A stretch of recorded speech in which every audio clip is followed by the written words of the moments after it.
Spätestens 2029 wird die EU ihr neues zentrales Bankkontenregister implementieren und dann sind wir der totalen Kontrolle schon wieder ein gutes Stück näher. Schon wieder wird die EU damit eigentlich mehr wie China. Wie du dich für dieses Bankkontenregister unsichtbar machen kannst, das werde ich dir in diesem Video erklären. Also zunächst mal noch mal kurz zum Hintergrund. Wir hatten ja schon vielfach über dieses Thema hier gesprochen und auch etliche Videos veröffentlicht. Im ersten Halbjahr 2024 hat die EU ein umfangreiches Maßnahmenpaket zur Bekämpfung der Terrorismusfinanzierung und der Geldwäsche beschlossen. Etliche Maßnahmen sind in diesem Paket enthalten. Wir haben schon darüber gesprochen. Es wird eine Bargeldobergrenze von 10.000 Euro eingeführt. Käufe von Wertgegenständen wie zum Beispiel Schmuck oder auch Gold oder auch Edelsteine müssen gemeldet werden. Kryptotransaktionen werden überwacht werden und es soll ein solches zentrales EU-Bankkontenregister eingeführt werden. Alle Konten in der EU von natürlichen Personen sind davon erfasst. Alle Ermittlungsbehörden in der EU werden somit Zugriff erhalten auf das Konto jedes EU-Bürgers und zwar mit Daten der letzten 5 Jahre. Das Ganze soll Mitte 2029 implementiert werden. Ich verlinke nochmal zu ein paar Videos, die wir in dieser Sache hier schon veröffentlicht haben. Dort sind dann auch die entsprechenden Gesetzestexte zitiert. Ich werde das hier nicht nochmal zitieren und jetzt auch hier nicht in die Gesetzestexte einsteigen. So, jetzt müssen wir uns als erstes mal fragen, warum ist das überhaupt schädlich? Ich meine, viele von uns werden ein gewisses Unbehagen empfinden, wenn wir wissen, dass unsere höchstpersönlichen Daten auf einem Konto, da ist ja das ganze Leben eines Menschen letztlich abgebildet, hier mit Behörden in der gesamten EU geteilt werden. Aber wir können vielleicht nicht so genau sagen, warum wir eigentlich so dagegen sind, warum sich uns hier die Nackenhaare sträuben und warum das Ängste in uns auslöst. Ich habe mir mal 3 konkrete Beispiele einfallen lassen, warum ein solches zentrales Bankkontenregister konkret für dich ein Risiko in deinem ganz alltäglichen Leben darstellen könnte. Erstes Beispiel. Maria, eine Umweltaktivistin in Polen, spendet regelmäßig an Greenpeace und andere Klimaschutzgruppen. Dann zieht sie nach Deutschland um. Hier gehen die Behörden gegen Umweltschützer vor und sie greifen präventiv auf das zentrale Bankkontenregister zu, auf Marias Bankdaten und nutzen diese Informationen, um sie als Gefährderin einzustufen. In der Folge sieht sie sich verstärkter Kontrolle, Verzögerung an Grenzen und Schwierigkeiten bei der Inanspruchnahme staatlicher Dienstleistungen ausgesetzt, da ihre politischen Zugehörigkeiten durch ihre finanziellen Transaktionen offengelegt wurden. Ich habe jetzt hier ganz bewusst natürlich den Umweltschutz als Thema gewählt, aber hier kannst du alles einsetzen. Ja, weißt du, du machst Spenden an eine Stiftung, die Viktor Orban nahesteht oder eine Stiftung, die der AfD nahesteht oder was auch immer. Es geht um das Thema politische Diskriminierung und du wirst praktisch EU-weit dann als Gefährder eingestuft und überleg dir, was das für Konsequenzen haben könnte. Und zwar für Konsequenzen haben könnte weit über jetzt die Nutzung deines Bankkontos hinaus. Ja, wenn du möglicherweise einmal diesen Gefährderstatus hast, dann hast du vielleicht Probleme, das Land zu verlassen, hast vielleicht Probleme zu fliegen, etc. pp. Da gibt's ja Gesetze dafür. Wenn du Gefährder bist heutzutage, kann dir möglicherweise sogar der deutsche Pass entzogen werden. Nun stell dir mal vor, du bist im Ausland und machst zum Beispiel solche Spenden wie die ich gerade eben genannt habe. Und zu der damaligen Zeit ist das komplett opportun und legal und erregt hier kein weiteres Aufsehen. Aber dann ändert sich eben hier die politische Großwetterlage in ein paar Jahren und auf einmal werden dir diese Dinge, die vor einigen Jahren passiert werden, zum Verhängnis. Vielleicht würdest du heute gar nicht mehr diese Spenden tätigen. Aber es wird dir zum Verhängnis, weil die Behörde 5 Jahre auf deine Daten zugreifen kann. Hier das zweite Beispiel, warum dieses EU-Bankkontenregister für dich zum Problem werden kann. Ahmed, ein Kleinunternehmer in Frankreich, sendet gelegentlich Geld an seine Familie in Marokko. Seine Transaktionen werden im zentralisierten System aufgrund häufiger internationaler Überweisungen als verdächtig gekennzeichnet. Infolgedessen hat er größere Schwierigkeiten, Kredite zu erhalten, da Finanzinstitute, die auf die zentralen Register oder zentrale elektronische Datenabfragen zugreifen, ihn als höheres Risiko einstufen, obwohl es keine Beweise für irgendein Fehlverhalten gibt. Wir haben das regelmäßig. Wir haben regelmäßig Mandanten, die hier Überweisungen ins Ausland machen und schon heute deswegen Probleme bekommen.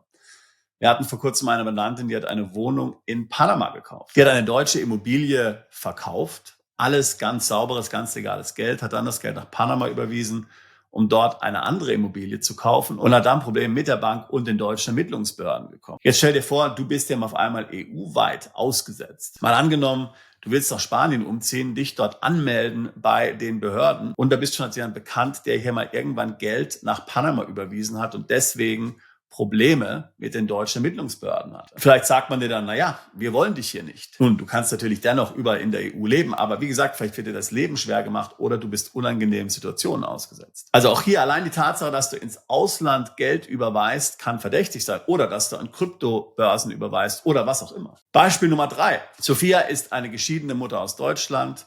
Ihre gesamte Finanzgeschichte wird offengelegt, als ein Hacker unbefugten Zugang zum zentralen Bankkontenregister der EU erhält. Diese Verletzung enthüllt sensible Informationen über ihre Ausgabegewohnheiten, einschließlich Therapiesitzungen und Medikamentenkäufe. Die offengelegten Daten beeinflussen ihre Sorgerechtsregelungen, als der Anwalt ihres Ex-Mannes die Informationen vor Gericht gegen sie verwendet. Also auch hier natürlich ein Risiko, wenn ein solches zentralisiertes Register vorliegt, können Hacker darauf Zugriff erhalten. Was glaubst du, was passiert, wenn Hacker auf einmal Zugriff zu den Daten aller EU-Bürger haben oder zu einem großen Teil dieser Daten, was hier für einen Schaden angerichtet werden kann? Eine neue technische Plattform birgt eben auch immer ganz besondere Risiken und wir wissen ja von vielen Beispielen, dass Behörden vor Hackerangriffen nicht sicher sind. Aus meiner Sicht hört sich das alles ziemlich apokalyptisch an. Es gibt eine britische TV-Serie, die heißt Black Mirror. Die kann ich dir auf jeden Fall empfehlen. Ich weiß nicht, ob sie ins Deutsche synchronisiert wurde. Ich glaube, du kannst sie auf Netflix bekommen oder auch auf Amazon. Und das Ganze erinnert mich ehrlich gesagt an eine Black Mirror-Episode. So muss man sich das Leben vorstellen und so ist wahrscheinlich schon heute tatsächlich die Realität in China auch gegeben. Ja, stell dir vor, wie diese Daten noch kombiniert werden können mit einem Social Ranking oder was auch immer. Im Rahmen dieses neuen Paketes hier zur Bekämpfung der Geldwäsche und Terrorismusfinanzierung ist ja ganz viel die Rede von Vernetzung von Datenquellen. Jetzt stell dir mal vor, alle diese Datenquellen sind vernetzt, wie dann dein Leben hier negativ durch die Behörden beeinflusst werden kann, obwohl du dir nichts zu Schulden hast kommen lassen, obwohl du dich komplett legal verhältst, einfach weil du Dinge tust, die vielleicht nicht politisch opportun sind oder mit denen du heute bereits als Gefährder giltst. Jetzt die große Frage, was kannst du dagegen machen? Wie kannst du dich vor diesem Register unsichtbar machen? Nun, die Antwort darauf ist ehrlich gesagt denkbar einfach: kein Konto in der EU haben. Ich würde schon heute mir Konten außerhalb der EU besorgen, denn du weißt ja, 2029 werden Daten der letzten 5 Jahre hier für die Behörden zum Zugriff bereitstehen. Wir sind jetzt 2024, das heißt, alle Daten ab jetzt im Grunde genommen sind in dem neuen Register schon enthalten. Je schneller du also die Bank wechselst, desto besser ist es. Möglicherweise wirst du deine Bank weiter behalten. Ich möchte dich jetzt nicht dazu ermutigen, hier komplett deine gesamten Konten zu schließen, aber vielleicht hast du nebenher noch andere Konten außerhalb der EU, wo du einen Großteil hier deines Zahlungsverkehrs abwickelst. Es ist komplett legal, ein Konto außerhalb der EU zu haben. Da gibt es auch keine Meldepflicht. Du kannst da auch Geld hinüberweisen. Auch das musst du nicht melden. Wie gesagt, die Meldepflicht im Außenwirtschaftsverkehr gilt ja nur, wenn du an die Konten einer anderen Person überweist. An deine eigenen Konten gibt es hier keine Meldepflicht. Solltest du natürlich Erträge bekommen auf dieses Konto, musst du die in deiner Steuererklärung erklären. Es ist denkbar einfach, heutzutage Konten außerhalb der EU zu eröffnen. Wir haben schon einige Videos dazu auch gemacht und dort auch konkrete Banken genannt. Ich möchte jetzt hier nochmal einige Banken ganz kurz wiederholen. Wie gesagt, vielleicht schaust du dir unsere anderen Videos an, wo wir dann auch im Detail hier über diese Banken sprechen. Also zunächst mal die Schweiz. Schweiz ist außerhalb der EU. Jeder Deutsche kann in die Schweiz heute fahren und dort ein Konto eröffnen. Am einfachsten ist es zum Beispiel bei der Postfinanz. oder auch bei der Mikrobank. Da musst du hier kein Geld hinterlegen. Möchtest du bei einer Kantonalbank ein Konto eröffnen, musst du dort in der Regel größere Summen hinterlegen. Fängt so ungefähr bei 50.000 Franken an und bei den größeren Kantonalbanken wie der Zürcher Kantonalbank kann es 100.000 sein oder auch einige 100.000. Das Gleiche gilt natürlich auch für Liechtenstein. Auch dort musst du in der Regel größere Summen hinterlegen. Wie gesagt, das ist ganz einfach möglich. Fahr einfach in die Schweiz, kannst das Konto eröffnen, da gibt es ein Postident-Verfahren und du wirst dieses Konto bekommen. EU-Bürger haben hier über die bilateralen Verträge mit der Schweiz diese Möglichkeit. Das ist mit der am Abstand einfachste Weg. Zweite Möglichkeit, die britischen Banken. Die britischen Banken HSBC, Barclays und Lloyds haben auf den Kanalinseln beziehungsweise auf der Isle of Man ihre internationalen Niederlassungen. Dort kannst du ein Konto eröffnen. Du musst nicht dort anreisen. Das kannst du alles per Post beziehungsweise per E-Mail oder Online-Formular machen. Die Konten sind ziemlich günstig. Wir sprechen hier von sehr geringen Kontoführungsgebühren. Ich meine sowas wie 20 Euro im Monat. Du hast Konten in 3 Währungen, Euro, Pfund und US-Dollar, auch entsprechende Karten, auch Überweisungen sind sehr günstig.